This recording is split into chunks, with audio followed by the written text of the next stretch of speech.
Hello बच्चों, let's read this question. So this question says, which of the following sets of quantum numbers is correct for an electron in 4f orbital?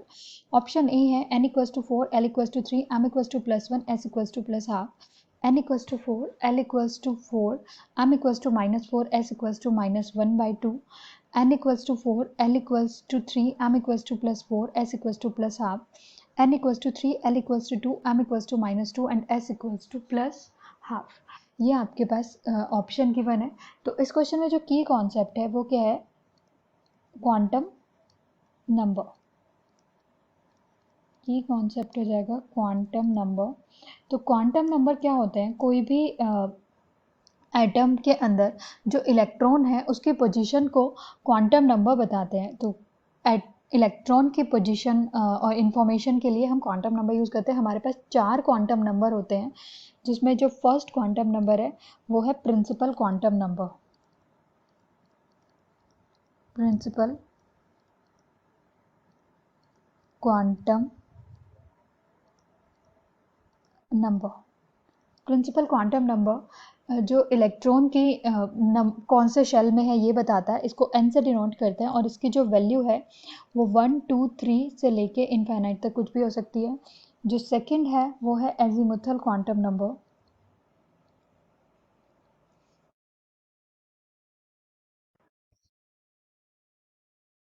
Quantum number इसकी value जो है L से इसको denote करते हैं और इसकी वैल्यू n की वैल्यू पे ही डिपेंड करती है।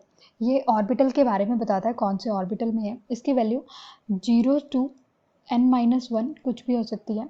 अगर वैल्यू 0 है तो ऑर्बिटल जो होगा वो s ऑर्बिटल होगा। अगर इसकी वैल्यू 1 है तो p ऑर्बिटल, 2 है तो d ऑर्बिटल, 3 है तो f ऑर्बिटल। ये है आपके पास एजीमुथल क्वांटम नंबर।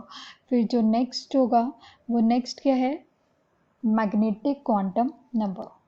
तीसरा क्वांटम नंबर जो ओरिएंटेशन के बारे में बताता है, जो ऑर्बिटल के ओरिएंटेशन के बारे में बताता है। तो मैग्नेटिक क्वांटम नंबर इसको m से डिनोट करते हैं। इसकी वैल्यू होती है -l से लेके +l तक कुछ भी हो सकती है। और जो लास्ट है वो है स्पिन क्वांटम नंबर, जिससे हमें ये पता चलता है कि इलेक्ट्रॉन का मूवमेंट कैसा है। इसको s से डिनोट करते हैं। ये -12 और +12 से इसकी 2 ही वैल्यू पॉसिबल है। और इसमें क्लॉकवाइज या एंटी क्लॉकवाइज इलेक्ट्रॉन का रोटेशन कैसा है वो इससे पता चलता है। तो अब हमारे पास जो ऑप्शन गिवन है हम उस गिवन सेट से कुछ इन्फॉर्मेशन देख के अपना आंसर फाइंड आउट करते हैं। आपको पास बोला है कि कौन सा 4f ऑर्बिटल को रिप्रेजेंट कर रहा है। तो पहला जो है n इक्वल्स टू 4, 3, 1 और +12। जो ए पार्ट है आपका, n की वैल्यू गिवन है 4, l की वैल्यू गिवन है 3, m की वैल्यू और s की वैल्यू एक बार चेक कर लेते हैं। m का वैल्यू है +1 और +12। तो यहाँ पे देखते हैं कि ये सेट 4f है या नहीं। अभी हमने चेक किया n इक्वल्स टू 3 के लिए f, तो आपके पास थर्ड शेल है 4, फोर्थ सेल है और 3 है l की वैल्यू, तो ये कौन सा हो जाएगा 4f।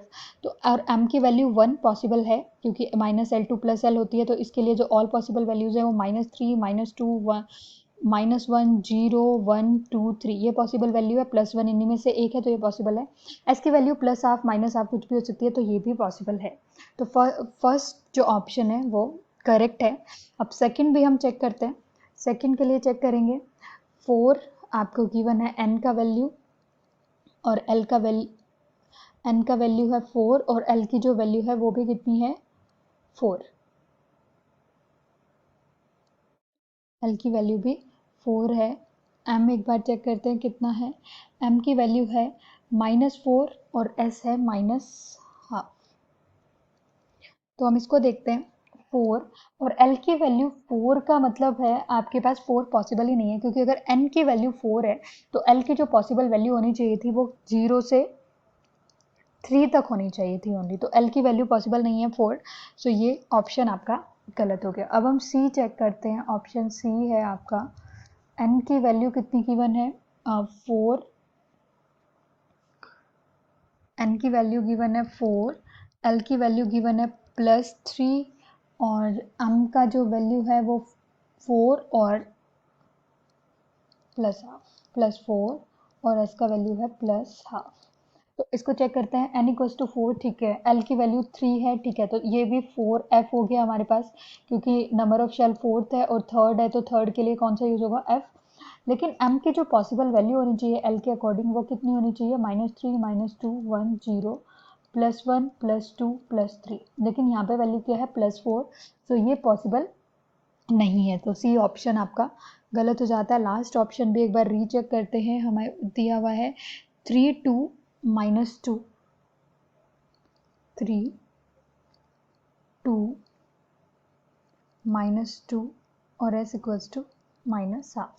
तो यहाँ पे देख लेते हैं, एक बार s का वैल्यू देख लेते हैं, प्लस हाफ है, s का वैल्यू भी प्लस हाफ, तो n का वैल्यू 3 है, थर्ड के लिए 3 सेल, थर्ड सेल है, l equals to 2, l equals to 2 के लिए कौन सा होना चाहिए 3d, और हमसे पूछा क्या 4f, तो ये तो 4f नहीं है, सो इसलिए डी ऑप्शन भी नहीं है। हमारे पास फर्स्ट जो आंसर आया था वो 4f था, और जो सारी पॉसिबल भी था उसमें, सो आपके पास जो आंसर हो जाएगा A, so your final answer is A, n equals to 4, l equals to 3, m equals to +1 and s equals to plus half. Hope you understood it well, best of luck.